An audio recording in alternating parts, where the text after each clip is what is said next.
पूर्वीपासून कोंबडी पालन करत होते ना, खाद्यासाठीच सगळ्यांनी व्यवसाय बंद केलेत. भाजीपाला आपण जे मार्केटमधलं वेस्ट आहे ते मार्केटमधलं वेस्ट उचलायला लाजायचं नाही. लाजल्यामुळे शेतकरी आपला व्यवसायामध्ये उतरत नाहीये. त्याला नाही म्हणत नाही, पण लाजेसाठी मुलं ते आणत नाही.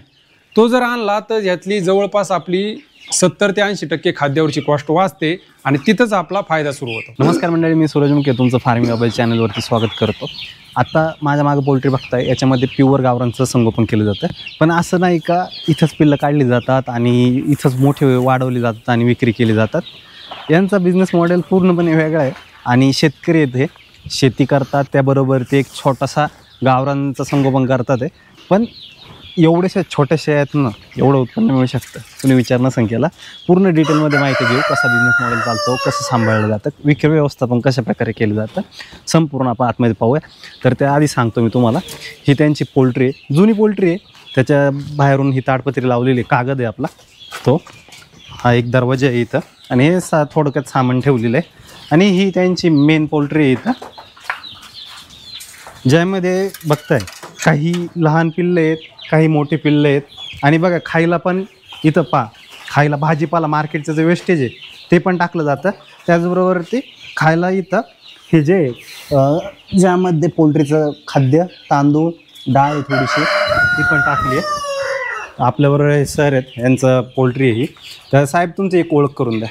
नमस्कार, आम्ही शेतकरी, नाव सुनील किसन डफळ, मुक्काम पोस्ट दहामारी, तालुका शिरूर, जिल्हा पुणे. आणि संपर्क नंबर आहे 9850 22 08 98. ही तुम्ही पोल्ट्री केलेली आहे, ह्या पोल्ट्रीसोबत अजून काय काय करता ते पण एकदा सांगा.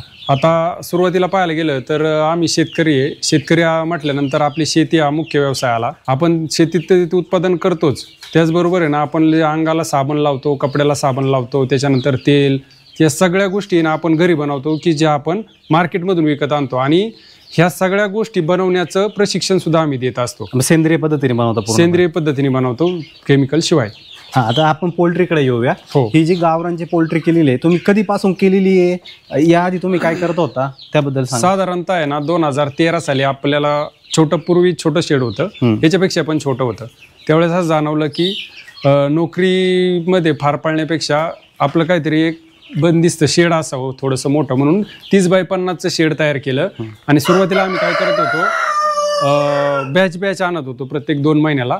नंतर काय केलं आम्ही, एकच बॅच आणायची 6 महिन्यापर्यंत. साधारण अंड्यावरती काही पक्षी राहतात, काही लोक विक्रीला घेऊन येतात, इथनं विक्री पण होते त्यांची आणि अंडी पण विकली जातात.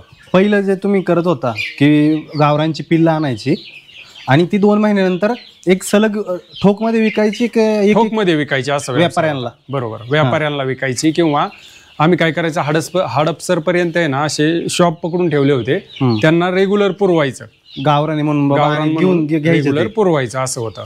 त्यामुळं सातत्याने याच्यामध्येच कप्पे केले होते 3 आणि 200 साधारण 500 किंवा 700 जशी मागणी असेल तसं आपण बॅच करायचो. त्यानंतर काय जाणवलं तुम्हाला का तुम्ही नंतर बॅच कमी केलंय? हा, नंतर काय जाणवलं, आमचं शेतीकडे पण दुर्लक्ष व्हायला लागलं किंवा नाही का आपल्या आरोग्याकडं. त्यामुळे आम्हाला बाकीच्या गोष्टींवर लक्ष द्यायचं होतं. त्यामुळे आम्ही काय ठरवलं की आता आहे ना आपण जसं बघा, शेअर बाजारामध्ये अशी स्थिती असते की 100 रुपये एका शेअरमध्ये गुंतवण्यापेक्षा ते 100 शेअरमध्ये गुंतवा. असंच आम्ही पण ठरवलं की एका व्यवसायामध्ये संपूर्ण लक्ष देण्यापेक्षा असे आहे ना, जवळपास आता आमचे 30 ते 32 प्रोडक्शन आहेत की ज्याच्यामधून उत्पन्न येतं, त्याच्यामधला हा एक घटक आहे.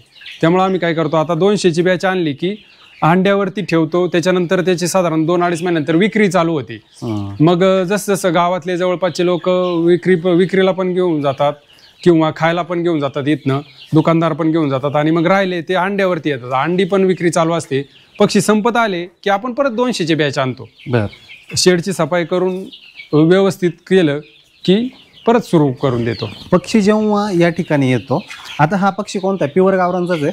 हा, याच्यामध्ये आता प्युअर गावरांचेच पक्षी आपल्याला दिसतील. आणि जर मागणी आली RRची तर ते पण आपण ठेवत असतो. RIR नाही तर जी काही कावेरी आहे किंवा क्रॉस त्यामध्ये असते. हो हो हो. ज्यावेळेस आपल्याकडे पक्षी येतो त्यानंतर कशा प्रकारे आपण काळजी घेतो, किती दिवस शेडमध्ये असतो, बाहेर सोडता का नाही तुम्ही? हो हो. सुरुवातीला आहे ना साधारणतः आपण काय करतो, आता इथून मागचं नियोजन सांगतो. इथून पुढे आता आपण अंड्यावरती बसवणार आहे. आपण साधारण ना हा आता आणलेला पक्षी हा 23 रुपयाला आणलेला आहे. म्हणजे साधारण 20 ते 26 रुपयापर्यंत त्यांची रेंज असते. आणल्यानंतर सुरुवातीला गुळ पाणी देत असतो आणि पाण्यामध्ये आम्ही काय करतो एन्झाईम टाकून देतो, त्यामुळे त्यांना शक्यतो आजार येतच नाहीत. लसीकरण करणं तर गरजेचं आहेच. लसीकरण केलं पाहिजे म्हणजे भविष्यात आजारांची काय होते, आजारांपासून त्यांची सुटका होते. त्यानंतर काय करतो, जोपर्यंत आहे ना हा पक्षी लहान आहे, लहान असल्यानंतर आपण कडणी पूर्ण बंदिस्त करून ठेवतो. साधारण 2-2.5 महिन्याचा पक्षी झाला की तो मुंगूस आणि मांजर त्याला खाऊ शकत नाही, त्यावेळेस आपण समोरच्या बाजूला त्याला मोकळ्या ह्याच्यामध्ये ठेवत असतो.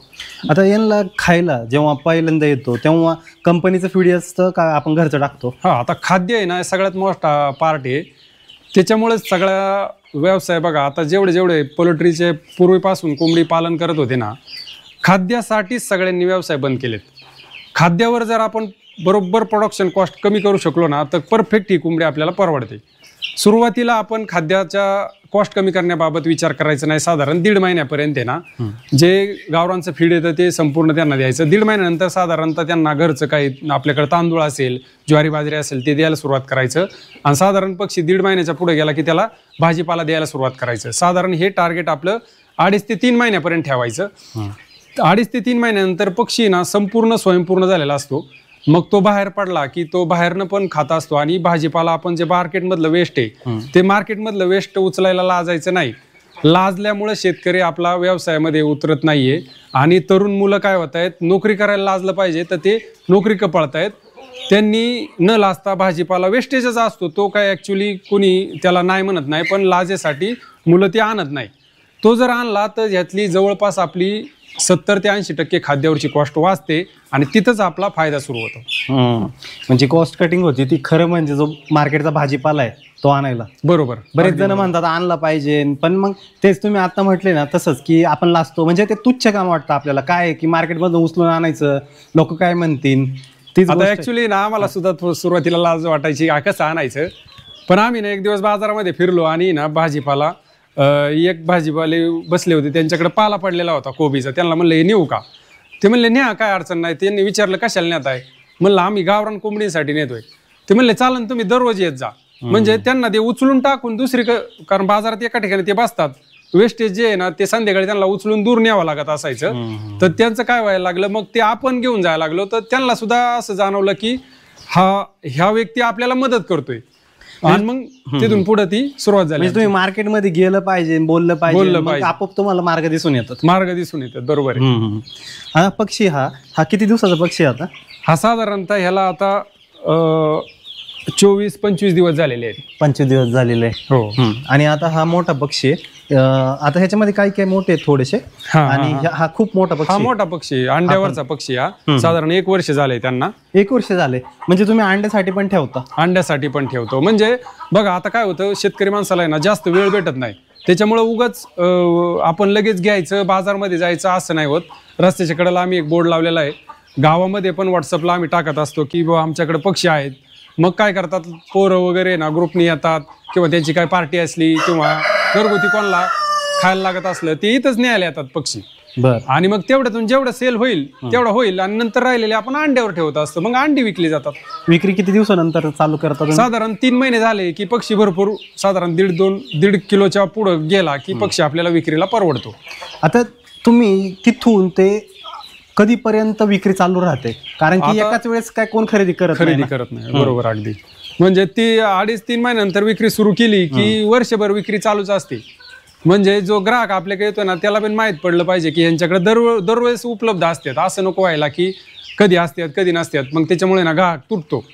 त्यामुळं तो लहान मोठा पक्षी एकत्र जरी ठेवला तर सुरुवातीला आम्ही बघा इथं लहान पक्षांसाठी वेगळं केलं होतं. बरं, ते एकदमच याच्या बाहेर जात नव्हता. हा, याच्या बाहेर आपली मुर्गा जाळी साधी आपली ती आणलेली आहे, बाजून लावलेत, वरतून बल लावलेले आहेत. हे पहा इथं दिसत असेल.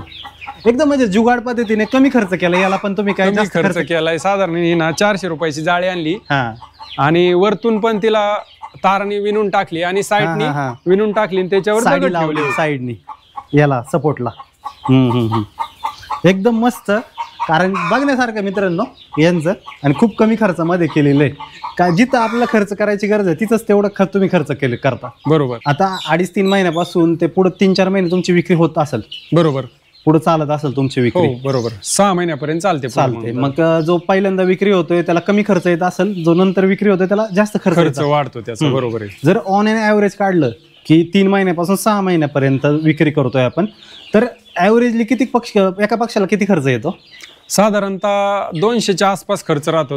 180-220 पर्यंत हा खर्च फेरी होत राहतो. आणि आपली विक्री अशी आहे की 400 रुपयाला कोंबडी असते आणि 600 रुपयाला कोंबडा असतो. विक्री व्यवस्थेमध्ये हे दर साधारण कॉमन आहेत की गावातल्या लोकांना पण ती माहिती ते अशी मिळतात. आणि अंडे आपण 100 रुपये डझननी देत असतो, ते पण घरी येऊनच.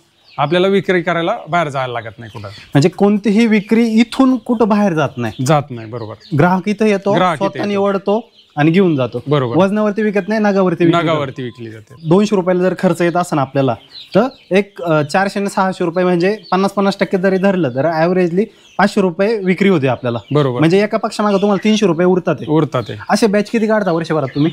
अशा आहे ना 200-200च्या आता सध्या तरी आमच्या 2 बॅच वर्षभरात होत असतात. 2 किंवा 3 बॅच होत असतात. म्हणजे 200 पक्षांमाग जवळपास तुम्हाला एका बॅच मधून एक 50,000 रुपये नफा राहतो. झालाच पाहिजे तेवढा नफा, जेणेकरून आपलं पण गणित बसलं पाहिजे त्याच्यावरती. 1 ते 1.5 लाख रुपये तुम्हाला तर मिळणार याच्यातून. वरतून अंड्यांमधनं पैसे मिळणार ते वेगळेच असतात. बरोबर. तो एक बोनसच आहे थोडक्यात. अंड्यांमधून मिळणारा पैसे म्हणजे तो बोनसच असतो. जर तुमच्याकडे विचार केला, जर 100 जर कोंबड्या असतील तर साधारणतः किती अंडी मिळतात? तुमचा अनुभव काय? आता आम्हाला आहे ना साधारण आमचा अनुभव असा आहे की 45 ते 46 अंडी ना 100 कोंबड्यांमाग आपल्याला मिळून जातात. हे जर म्हणजे मिक्स आहे, आता गावरान प्लस कावेरीची जाते त्याची मिक्स आहे. तरी कारण काय होतं, ग्राहक असतो ना तो ना, काही ग्राहक गावरांसाठी पण येतो, काही ग्राहक काय म्हणतो की गावरांचं एवढं छोटं आहे, आमचे 4 लोकांचं कुटुंब आहे, आम्हाला ती कोंबडी परवडत नाही.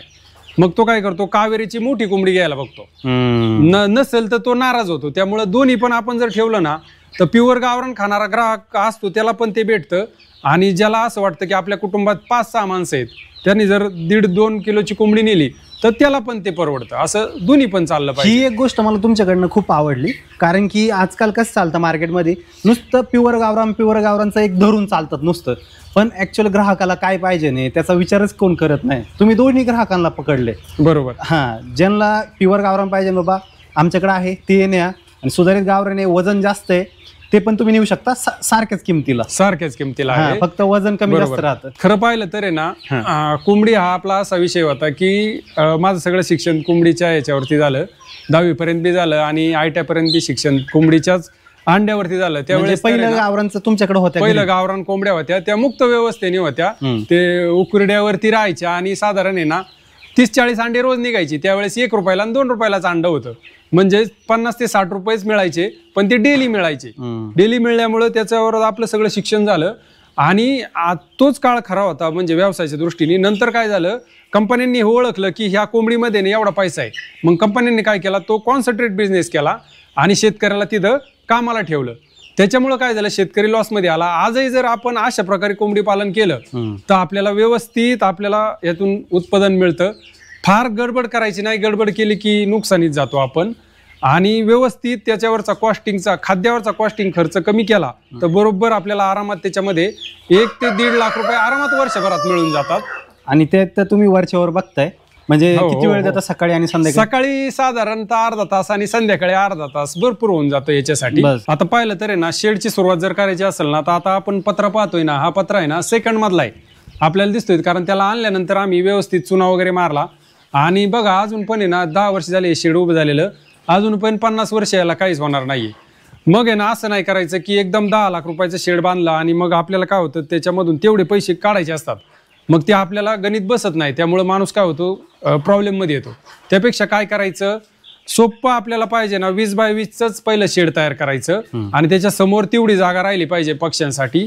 त्याच्यामध्ये जर आपण सुरुवात केली ना 20 बाय 20 मध्ये आपल्याला 100 पक्षी आपण आरामात ठेवू शकतो. आणि तिथून जर सुरुवात केली तर आपल्याला एक कॉन्फिडन्स येत असतो. आणि सगळ्यात महत्त्वाचं, सुरुवातीला आपल्याला जो कॉन्फिडन्स येत असतो ना त्याच्यावरतीच सगळा बिझनेस उभा राहतो. एकदम मोठं करायला गेलं ना मग आपल्याला त्या पैशाची चिंता लागते.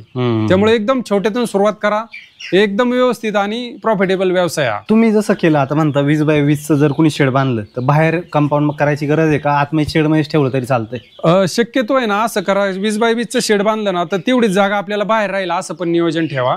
कारण हा मुक्त मधला पक्षी आहे, जेवढा त्याला बाहेर ठेवू ना तेवढा त्याचे आजार दूर राहतात आणि त्याची ना ग्रोथ फास्ट होते. वजन त्याच्या वेळेनुसार महिन्यानंतर 1.5 महिन्यानंतर त्यांची जर स्पेस वाढवली ना पक्षी ना आनंदाने बघा बागडतच फिरतो, असं नाही का उड्या मारत फिरतो, त्यावेळेस त्याची ना ग्रोथ एकदम फास्ट होते. एक पक्षाला किती स्क्वेअर फूट जागा ठेवावी? जसं समजा 20x20 वरती जास्तीत जास्त किती सांभाळाव्या का तर चांगली पण ग्रोथ व्हायला पाहिजे, बरोबर. ना की नुसतं जास्त संख्या केली आहे आणि वाढ नाही होते नीट, ते पण नको व्हायला. जर आपली 200 स्क्वेअर फूट असेल ना तर 100 पक्षी आपण त्याच्यामध्ये ठेवायचा आहे. पण त्याच्यामध्ये ना आपल्याला काटे बांबू बांधायचे.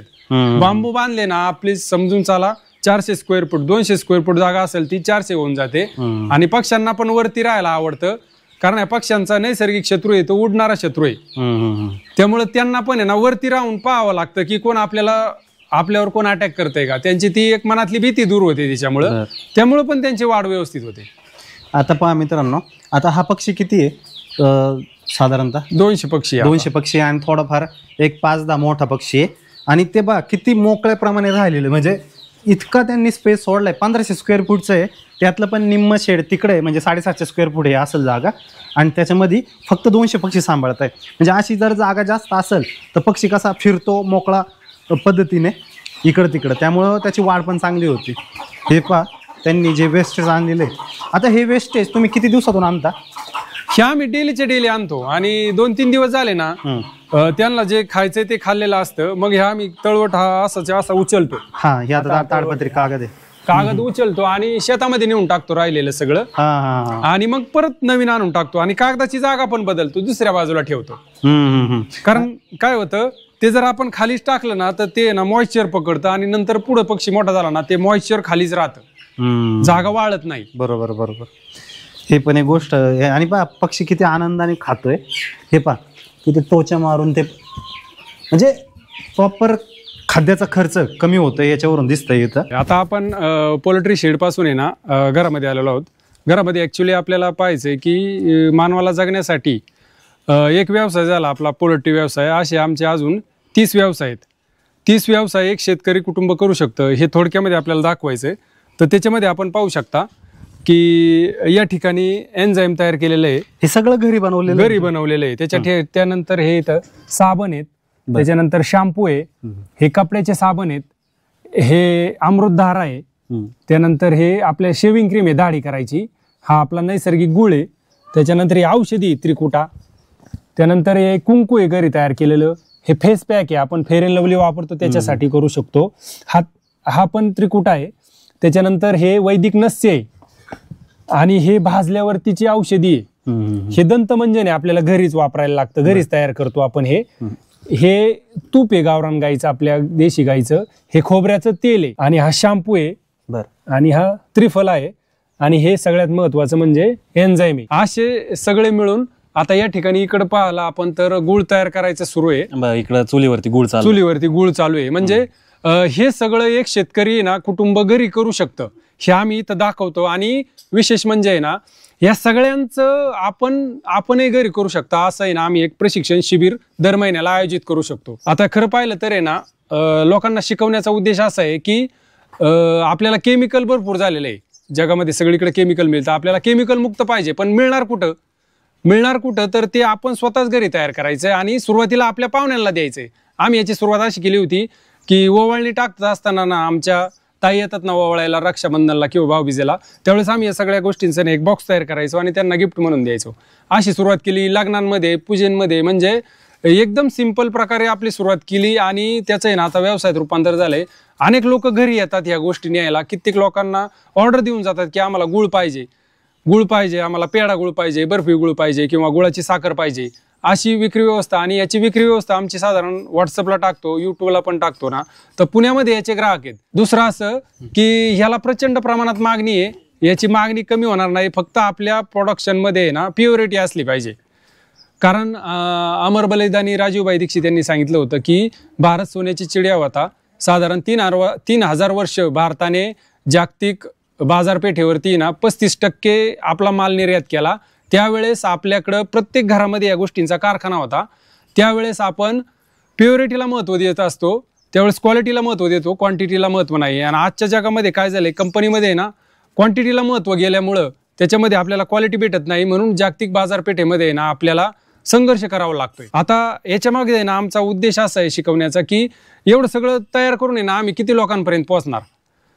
त्यापेक्षा जर लोकांना असं शिकवलं की हे तुम्हीच तयार करा, तर ते हजारो लोकांपर्यंत मल्टिप्लाय होऊन पसरल. तर साहेब आपले खरंच खूप खूप आभार. तर मित्रांनो, भेटूया अशाच एका चांगल्या माहितीसोबत एका नवीन व्हिडिओमध्ये. धन्यवाद.